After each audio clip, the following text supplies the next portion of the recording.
केन्द्रको गृह मन्त्रालयले त्रिपक्षीय वार्ता बोलाउँदै चिठी पठायो भन्ने हल्लामाथि भारतीय गोर्खा प्रजातान्त्रिक मोर्चाका महासचिव अमर लामाको बयान।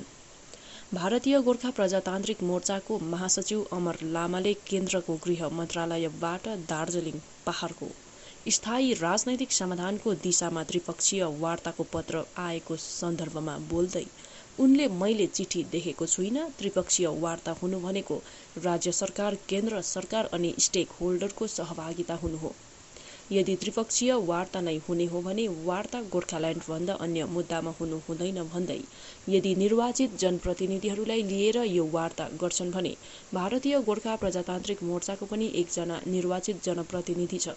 हाम्रो प्रतिनिधिलाई पनि वार्तामा बोलाइएको हुनुपर्छ भनी उनले बताएका छन्।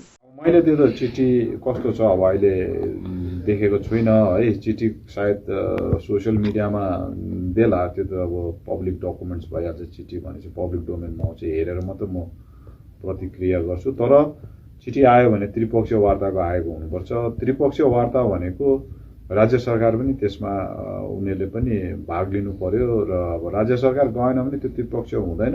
अनि त्रिपक्षीय वार्ता भयो भने पनि पर्मानेन्ट पोलिटिकल सोल्युसनमा जनताको आकांक्षा, जनताको इच्छा के छ भने गोर्खाल्यान्डमाथि नै वार्ता हुनुपर्छ भन्ने छ र हामी पनि त्यही चाहन्छौँ। अब कसलाई चिठी आउँछ यसमा स्टेक होल्डर कसलाई मान्छ, अब त्यो त साधारणत जुन पार्टीले चुनाव जितेको छ उनीहरूलाई स्टेक होल्डर मानिन्छ, किनभने उनीहरूसित जनमत छ भनेर। त अब हाम्रो त नयाँ पार्टी हो, तर अहिले हामीसित पनि एकजना एमएलए छ कालिम्पोङको, उहाँ पनि एउटा जनप्रतिनिधि हो, चुनावद्वारा निर्वाचित होइन। हाम्रो भनाइ चाहिँ के छ भने एटलिस्ट हाम्रो एमएलएलाई पनि यो वार्तामा निम्त्याइएको चाहिँ हुनुपर्छ भन्ने हाम्रो चाहना, हाम्रो मतलब भनाइ छ। अब हामीलाई बोलाएन भने त्यो त अब हामी के भन्ने, हाम्रो भन्ने केही रहँदैन। तर हाम्रो अब हेरौँ वार्ता हुन्छ हुँदैन, वार्तामा के माथि चर्चा हुन्छ त्यसपछि हामी त्यसलाई हाम्रो भनाइ राख्छौँ। अहिले नै त अलिकति छिटो हुन्छ होइन। पहिले त मैले चिठी नै देखेको छु। अब के लाग्छ तपाईँलाई यो त्रिपक्षीय वार्ता भनेर पनि चिठी त आएको छैन? त्यो तपाईँले सबै चिठी त हेर्नुभयो? आएको छैन भन्छ, आएको छ, मैले त देखेको छुइनँ। मैले अहिले भाइ आउनुभन्दा अलिकति अगाडि मात्रै सुने चिठी आयो अरे भनेर। अब चिठी के को? त्यसमा एउटा सभा भनेर बोलाइएको छ। सभा होला, मिटिङ होला। अब पहिला सायद उनीहरू के लाग्छ तपाईँलाई कि यो त्रिपक्षीय वार्ता गोर्खाल्यान्डको लागि हुनु सक्छ? हुनुपर्छ, सक्छ त होइन, हुनुपर्छ नि।